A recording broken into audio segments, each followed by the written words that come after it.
My name is Dan Dorval, and I'm President and CEO of Dorval and Chorne Financial Advisors. I am an independent certified financial planner and author of my book, Financial Success for the Rest of Us, Reality-Based Financial Planning for Mainstream America.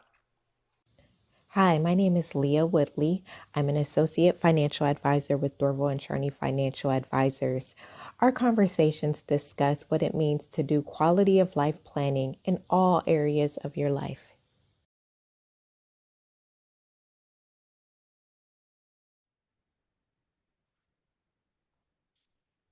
Dan, as you know, and as anyone who has ever met us or worked with us knows, quality of life is paramount. It's extremely important to what we do. I want to look at that from a slightly different perspective than we normally approach.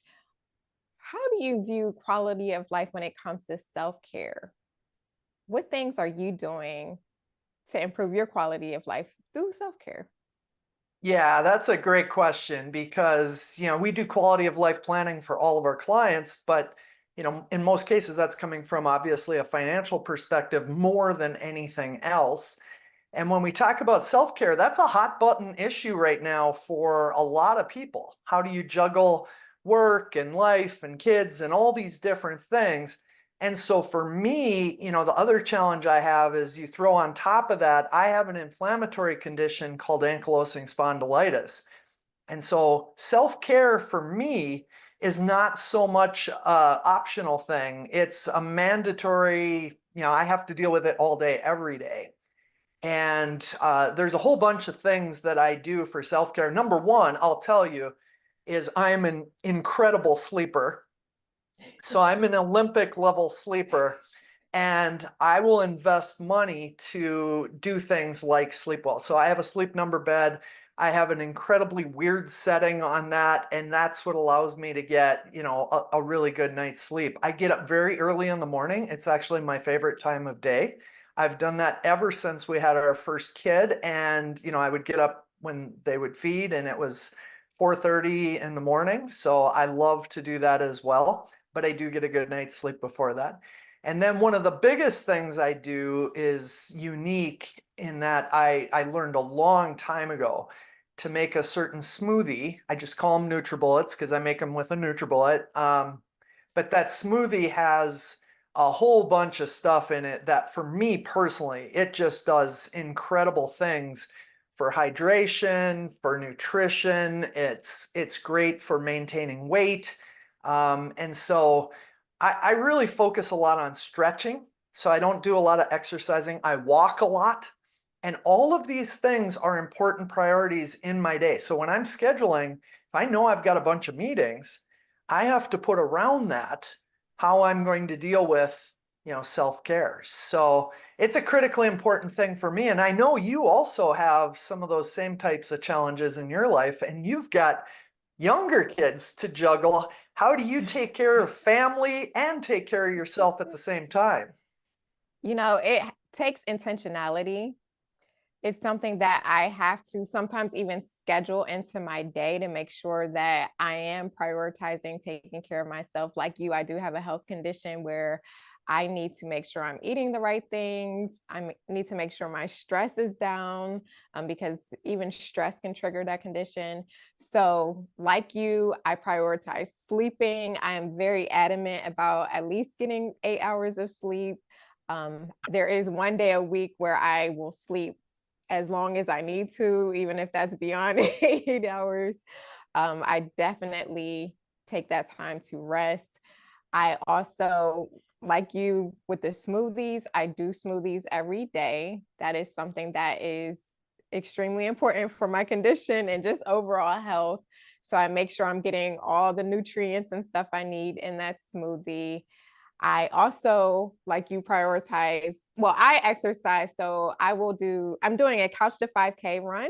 Okay. So I've been prioritizing that as well. So I'll get out and do my run for the day. When I'm not running, there's someone on YouTube I like to follow to exercise with. So I'll do her exercises on days that I'm not doing the run. So that is extremely important to me. And as you said, I do have young children. So managing that involves me taking them out with me sometimes. Sometimes my kids will go on the runs with me. They like to do that. If we're going out walking, they'll come with me. So that is something that I can incorporate with them as well. I've gotten them used to making smoothies as well. They don't like how I make it too many vegetables for them. So I've taught them how to make smoothies on their own as well. So all of that is really, really important. And everybody knows when mommy sleep, don't disturb her. Well, it's great that you have them trained that, when Yeah, mom's sleeping, don't mess with mom. right. So, what are some ways in which other people, you would advise other people to incorporate self-care in their day? I know we meet with a lot of nurses who have demands on them all day long and things can get quite overwhelming. How would you recommend that they incorporate self-care into their day? Well, nurses are caregivers. Most of the people we help, the household is kind of driven by women and they're caregivers. So they're thinking about others all day, every day, whether that's raising their families, whether that's taking care of patients. They are almost always thinking about other people first. And so to get them to step back and think about, well, what's actually important to me, that's a very difficult conversation. And we always talk about our greatest value is offering an outside perspective that then creates possibility for them. And a lot of times they have these limiting beliefs like, oh, well, I shouldn't prioritize myself. I'm kind of trained to think about other people first. And so those reminders to really focus on quality of life can be difficult to get through.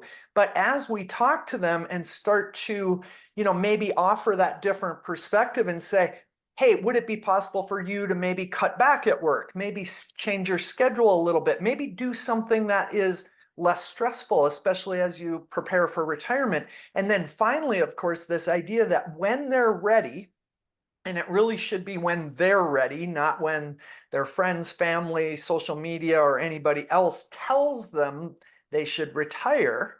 They should think in terms of, well, what does that mean to me from kind of this self-care perspective? But if they're financially able to choose how they want to spend their days, that's an important thing that we do, is to show them, hey, it's financially possible to do this.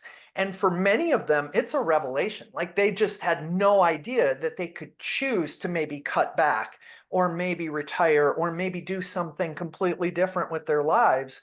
That's not something that they ever thought was even, a possibility for them. Absolutely. I'm so glad you brought that up.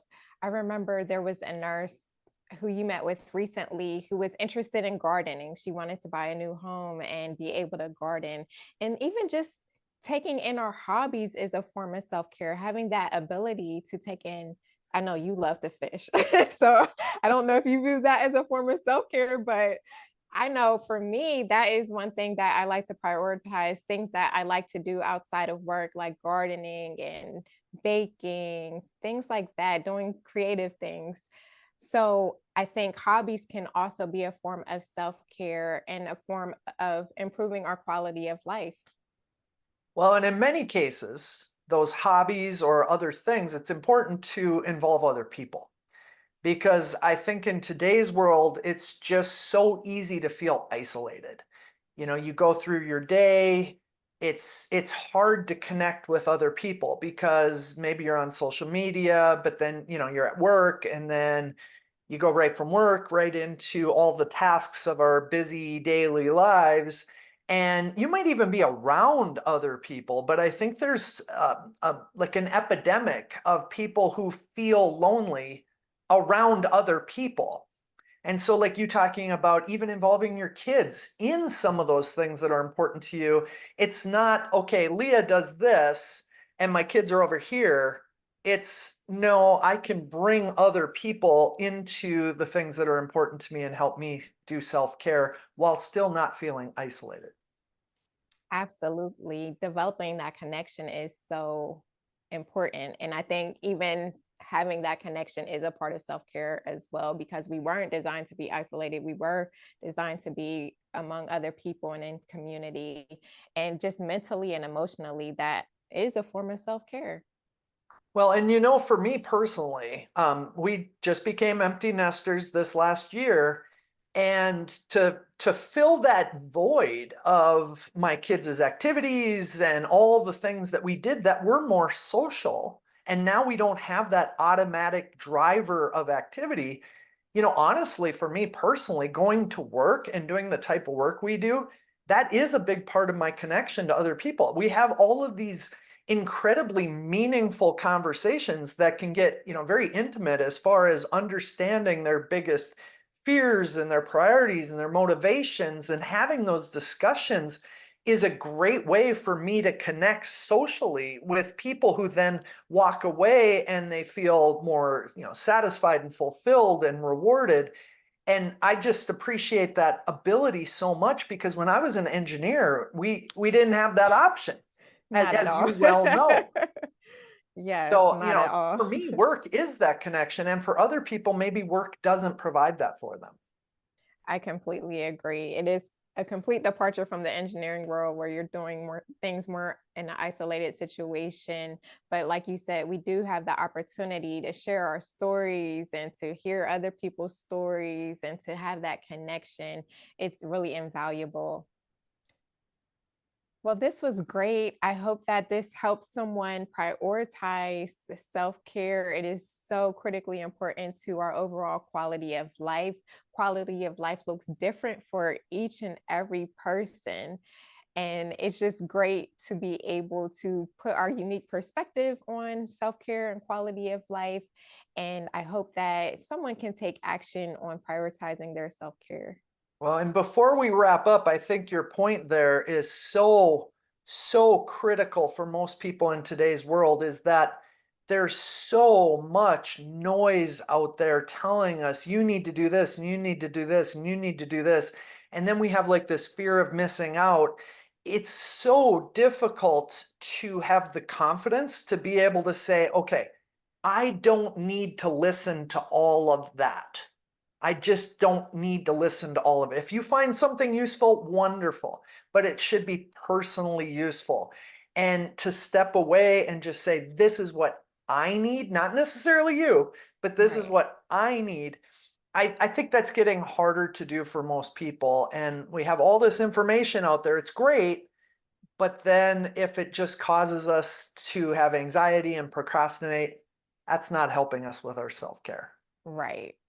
Right. You're absolutely right. That is kind of going against what you're trying to accomplish. Yeah.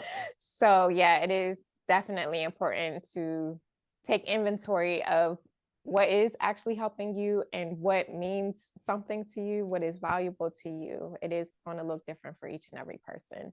So, and that goes with everything that we talk about. Everybody's financial situation is different. Everybody's health situation is different. Self care is going to look different for each and every person. So you are absolutely correct with that. Health and finances definitely go hand in hand. Absolutely. They sure do. Well, thank you for having this conversation with me. I do want to remind our viewers once again, if you know anyone who is exemplifying quality of life by improving the quality of life of their patients, of their nurses, people in their community, please nominate a nurse for the Quality of Life Nurse Award. We will have information about that in the description box below. Hopefully, you can improve their quality of life by nominating them. So until next time, thank you. Thanks, Leah.